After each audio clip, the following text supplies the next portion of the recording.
All right, there we go. So make sure that this is up and running, and we will go ahead and get started. All right. There we go. Make sure that this is up and running, and we'll go ahead and get started.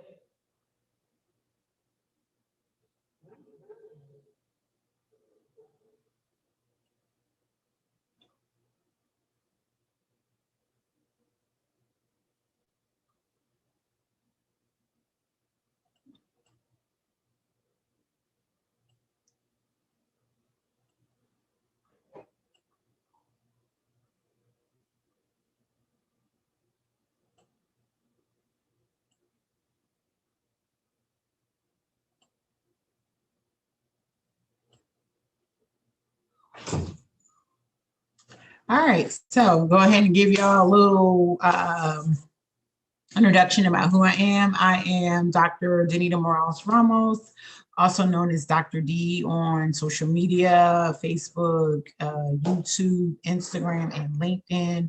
This training is brought to you by Assert Yourself LLC Mindset Coaching and Counseling. And we make no apologies about anything that we do in the spirit of excellence. So, I just give you also another little disclaimer here. I live near jets. I also have two small dogs, so you may hear a little bit of any of that here, but guess what? That's not why you're here. You're here to get these nuggets on how to incorporate boundaries into your marriage.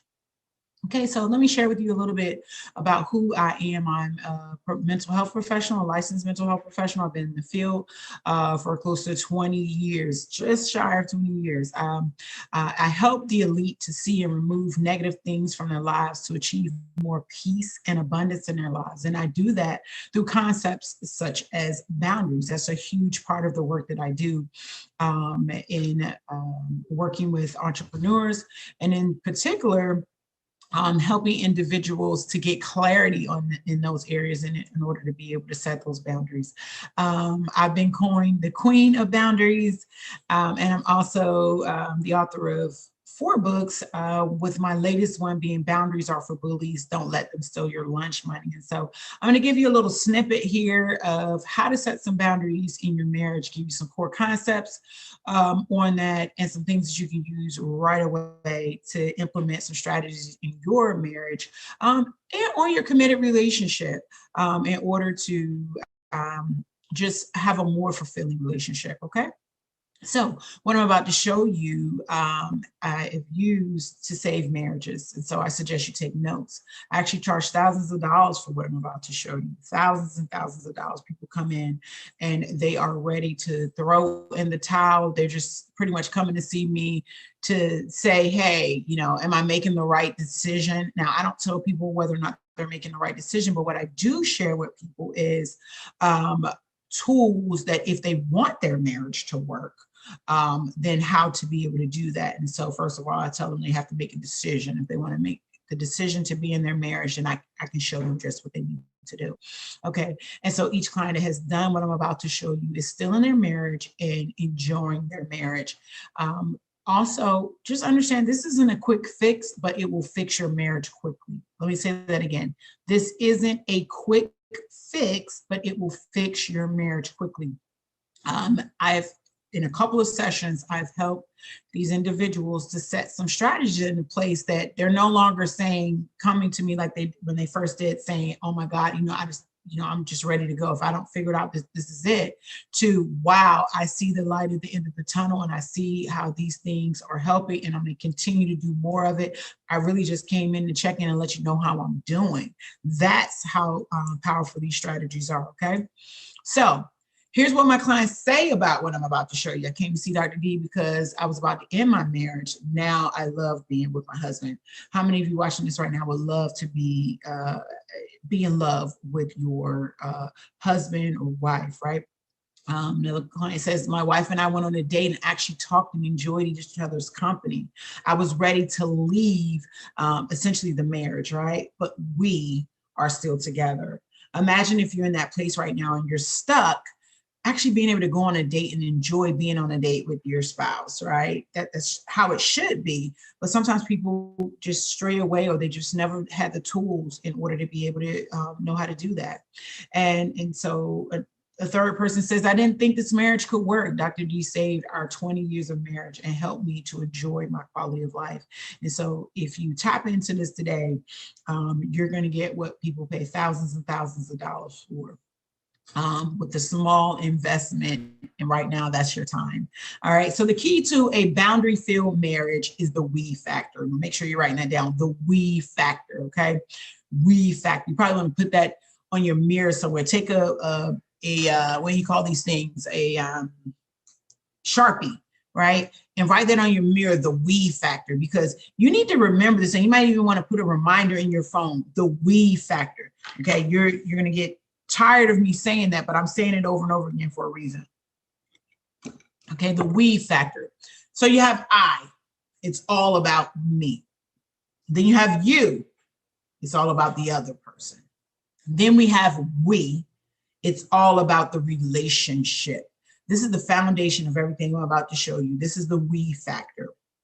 Okay, so I am right, or my way. How many times you said, but I know I'm right? Right? I read a book recently. As a matter of fact, I got the book right here by author is Dr. Julia Caldwell. The first thing she says in her book, her first chapter says, would you rather be right or be happy? Well, see, most of the time people feel like they tell me both, but you can't be both, because you can't be right all the time, right? And what does that even mean? And how does that add power to your relationship? Once you realize that, then what you'll start doing is focusing on the we factor I'm about to teach you. So then it's you're always right. You've been in a relationship, you hear people say, you're always right. It's always have to be your way. But then here's the we factor. We're right, right? We're right together. We're right about the situation. The we factor, our way. It's no more competition. So the we factor means this: commit yourself to the relationship, not the person. Please write that down. Commit yourself to the relationship and not the person. Here's what that means. Oftentimes people come to me and says, if you fix my husband is the problem. He does this.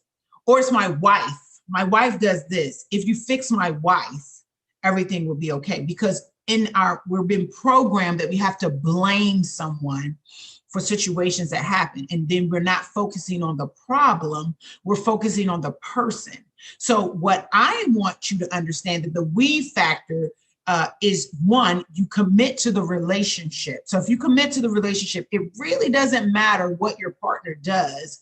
You're going to resolve the problem because you're committed to the relationship. Entrepreneurs and elite, you understand what I'm talking about. When you start a business, you're committed to getting that business to that business project. You're committed to getting it off the ground and get it up and running. When you're committed to it, it comes to fruition. But if you have an idea that you just threw together, you wrote it down somewhere, and you really didn't do anything to it, you hadn't committed to that. And guess what?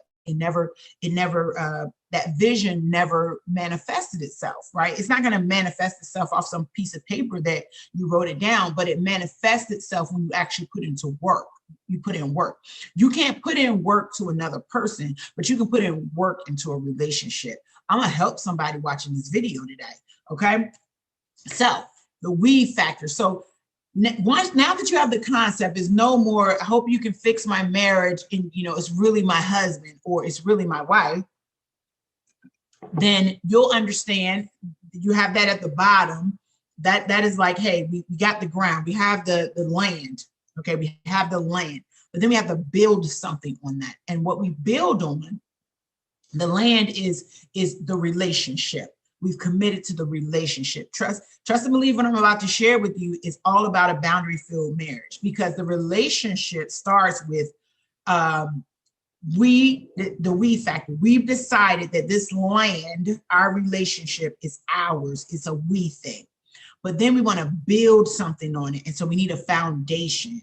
If you've ever seen a house being built, if you work in the remodeling field or whatever the case might be, then they make a foundation, something to hold that thing together. All right.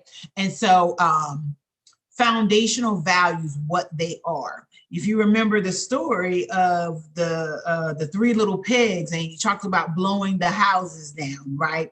The one he blew, the pig that made his house with bricks, the point of the story is he built a solid house. And so this is what we're talking about, building a solid house in this relationship. So here we go.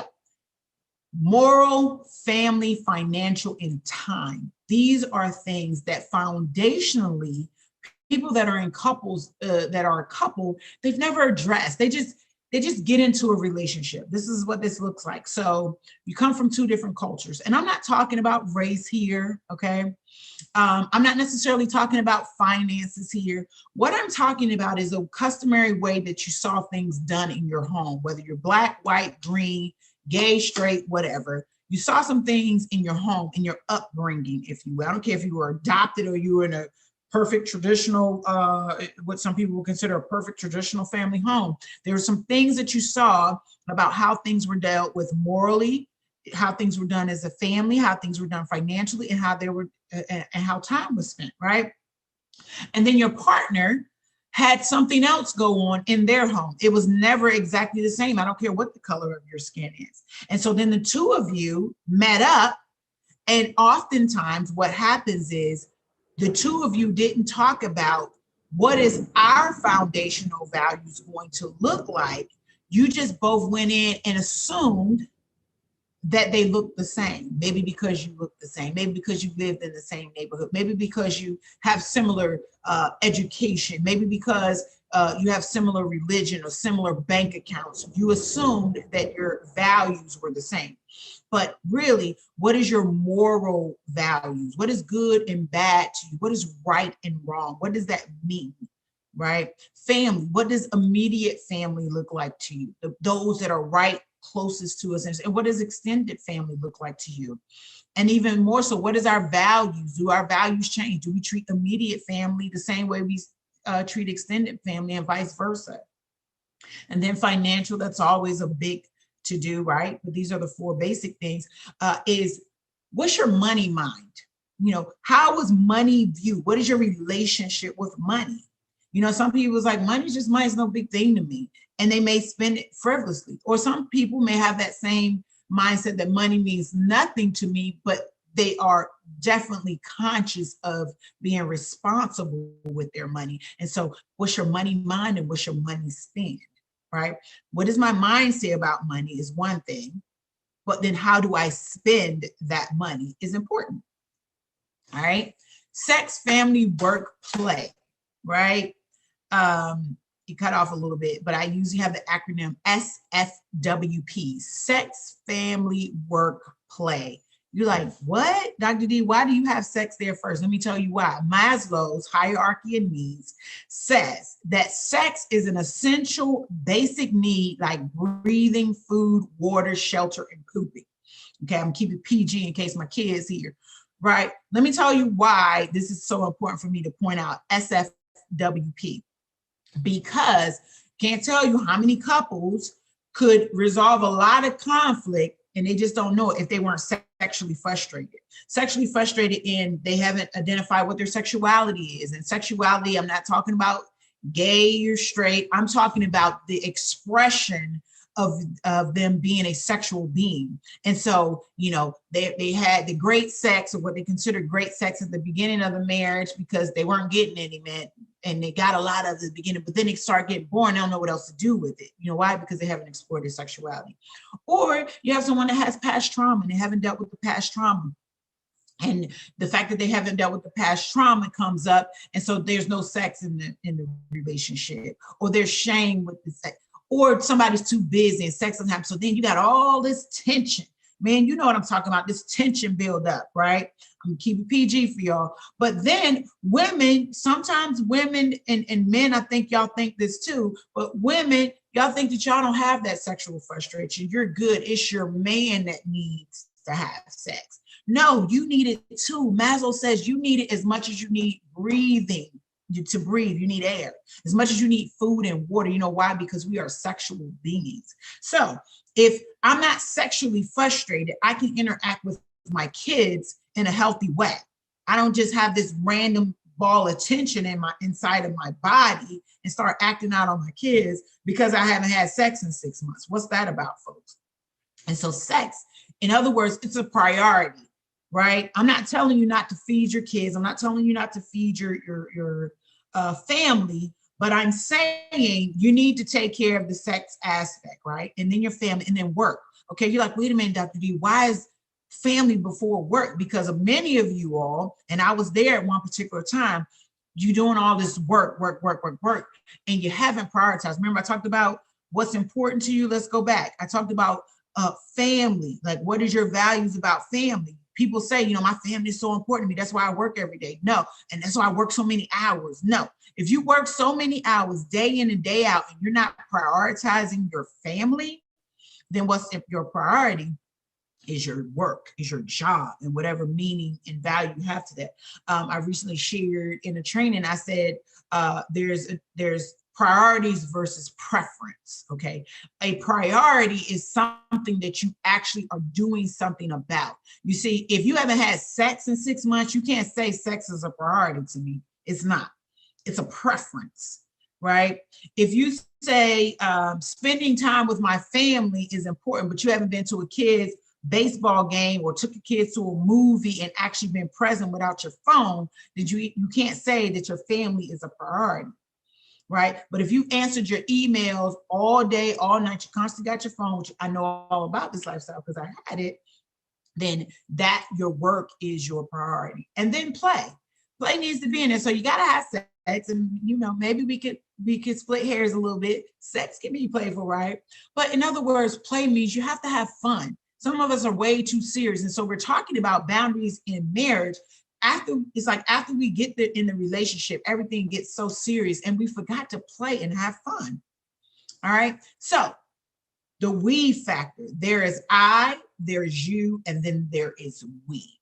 Okay. If you want that great marriage, if you want that marriage that you what you see hashtag relationship goals, if you want that, then you need to practice the we factor. Dr. D says practice we. I love to use mnemonic things because what I'm doing is talking to your unconscious mind. It's called auto-suggestion. You know, you might want to get up in the morning and make that an affirmation. We are the relationship, right? And saying these things over and over again. You're getting ready to have a conflict with your spouse and getting ready to say you, instead of saying, hey, how can we resolve this? So a boundary-filled marriage is committed to the relationship, not I, not you, but we. Many conflicts will never develop or get out of hand if the couple is committed to the relationship. You know, when we talked about right and wrong, you know, what's your foundational values? If your foundational values, you come up from a judgmental family. That's why I was brought up in a judgmental family. It's always about who was right. And then there was so much tension, because everybody's fighting for who's right. But then if my concept of, yes, just being morally good and the right thing to do is to focus on my relationship, then it's no longer I'm right, you're right. It's what's right for we or us, right? Play team. We resolve marriage conflict. We resolve marriage conflict. We resolve marriage conflict. Not I resolve it, you resolve. We resolve marriage conflict. And we refuse to allow intruders or intrusions. We refuse to allow intruders or intrusions. In other words, you don't go call your girlfriend and say, girl, you know, he did this thing to me. What you think? How I should do? Or you don't go play tea with your friends and say, yeah, she did this for the umpteenth time. Now, I'm not saying you can't have someone to hold space.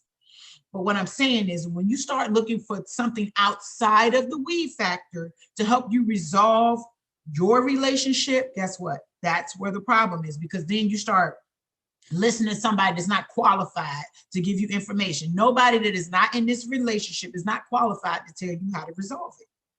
Now, right now, I'm not telling you how to resolve it. I'm giving you tools to use within your relationship, but it's up to you to determine if it actually works for you. I can say that it does in the clients that I've had, but you know why? Because they embrace this as a value and belief system, but they didn't come and call me up, hey, girl, Dr. D, girl, you know, my man just ain't doing, you know, I know you got the best relationship in the world, and why, you know, I wish my man would do this. And or go talk to your friends, say, well, my wife let me hang out as much as I'm, and guess what? Intruders only tell you part of the story, right? So the we factor is about not letting intruders and intrusions in. It's about dealing with the conflict. We resolve marriage conflict. You know what? One of the big challenges that couples have that come to me is that they don't resolve conflict. They sweep that thing under the rug. They talk around it. One of them gives in instead of working through the conflict and talking through it together until they come up to a resolution for the we. So the number one conflict resolution strategy is when we communicate effectively. So we have the we factor, and part of that we factor is on top of the foundation is that we communicate with each other effectively. It's not some special way. You hear people say fighting fair and all that other stuff. That's great, but you can't fight fair if you don't know how to communicate. Ladies, if you tell your man this, I'm gonna help you out. When you get home, I need to talk to you about something. I'm gonna tell you, that's the worst thing in the world you could ever do with your man, because first thing he's thinking is he's in big trouble. Now, when your man gets home and you say something like, babe, when you finish, unwinding after dinner, could we talk about how we're going to come up with the finances for our big trip in a month?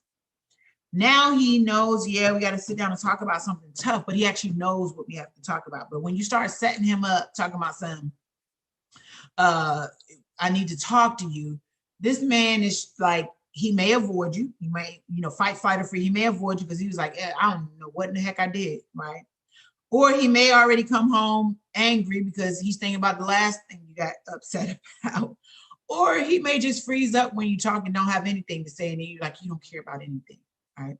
And then on the flip side, men, don't avoid talking to your lady. And I'm generalizing. It could play the other way around, but men, don't avoid having conversations with your lady about what you really feel like. All of this is because we're on the same team.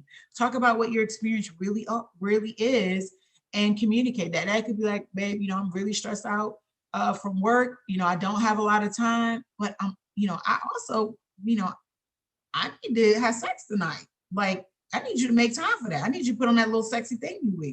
And women, you can certainly assert yourself in that way too. So define your values. I talked about that earlier, the SFWP.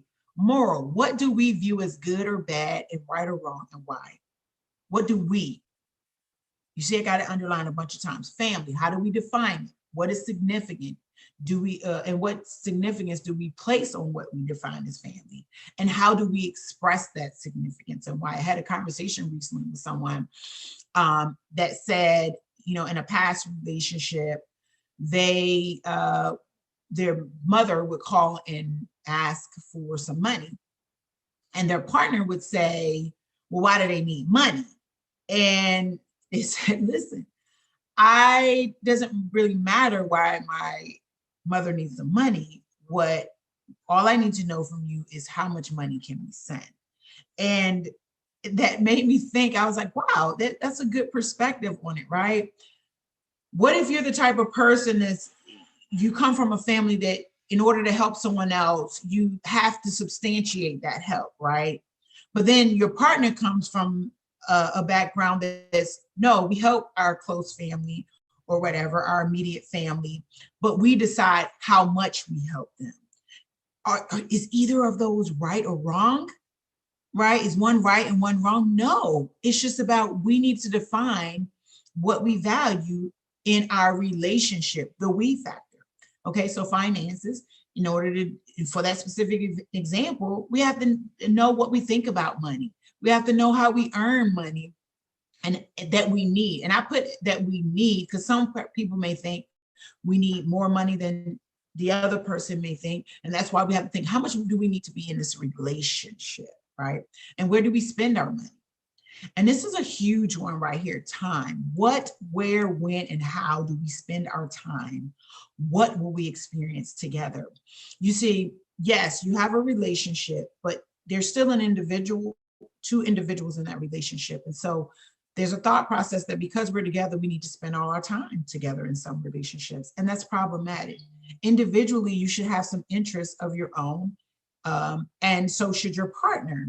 But it should also, those interests should be in the context of the relationship, in that I communicate what my interests are. I communicate that I'm going to be spending some time here, but I also communicate how we're going to spend time together. I also communicate what my work time looks like, and how our relationship flows in the concept of time.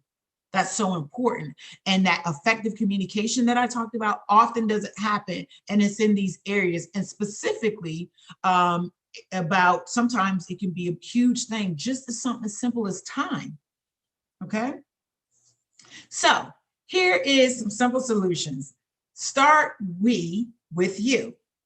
Start we with you. You're like, wait, Dr. D, you just told me it's about we. Why are you saying start with me? I'm saying start with you because oftentimes we think if the other person doesn't do their part, it can't happen. Or if the other person would just do this, it can't happen. Every client that I said that I helped early on, I gave you a couple examples early on, I did not change their partner. What I did was show them how they could change them. And guess what? Their relationship changed because they were committed to the relationship. So number one, it says the relationship is a direct reflection of you. If you don't like what is going on in your relationship, then you need to ask yourself, how are you showing up? How are you showing up to this relationship? How? Okay. The way that you are showing up is the exact reflection of what you're getting. Okay. What would happen if you showed up to your marriage expecting it to work, expected that we to work? What would that look like? You know, just like your business, just like your schooling, just like your parenting, and you expect to be a good parent, you expect to do great at your job. What if you expected for your relationship to work rather than I expect him to do this, I expect her to do that? What would you do differently if you engage in the relationship with the spirit of expectancy, expecting it to work? If you committed, it means you can't break the deal. You know, the divorce rate is so high, and I'll attest to this. I've been married twice. That's because I didn't have the we factor concept. I hadn't really committed to it because I was programmed, just like probably most of you to watch this, is that you got to weigh out. You got 1 foot in and 1 foot out. The 1 foot in is like, hey, this feels warm and fuzzy. This person feels like the person I should be with. But if it doesn't work out, if you don't like what happens, if you see something that looks better, if you want perfection, if this person has any flaws, if, then I can divorce or I can break it off, right? But if you committed to the relationship, then that's impossible because you're like, no, this has to work because I'm expecting it to work and I'm going to do the work and I'm going to show up. Here I am drinking me a little bit of caffeine. It's been a long day. So I just want to communicate that you're like, D drinking a lot. That's why I'm talking super fast. It's kicking in. Stop looking at your partner as the problem and view the problem as the problem. Is the finances.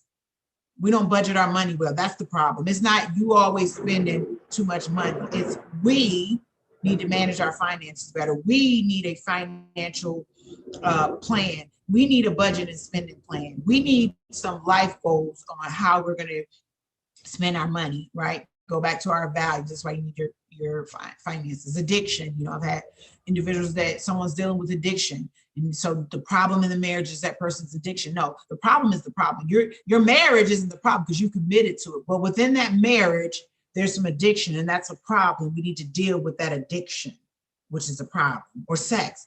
You know, oh, you know, my wife just doesn't love me. My husband just doesn't love me. It's them. No, there's been no sex. Sex is the problem. We need to have more sex. And if we're busy, we need to put that on our schedule when we plan once a week. We plan out our week. We plan out our week. We need to put on the schedule. Now, if you got that thing down to a science and you don't need to schedule it, fine. But for some people, you need to schedule it. Okay? I had to schedule it after I had kids. My libido wasn't up. And so I'm like, if I didn't schedule it, it wasn't going to happen because it was off my radar. But guess what, ladies? If you don't want your man to go out and hunt, and men do hunt, then you need to make sure he's fed very well. And men vice versa. We're not hunters, but we are hunted. And so if you don't want us to be hunted, then make sure you feed us very well. You follow what I'm saying? This is all simple things, but we forget about it because you got to understand it's the we factor. So act as if the problem doesn't determine the relationship.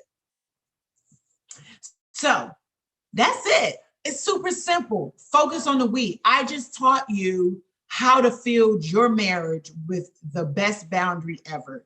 And that boundary is the relationship. Isn't that magical? Isn't that wonderful? I want to thank you so much for watching this training. I provide one-on-one coaching for those who are serious about the we factor and want some more additional support.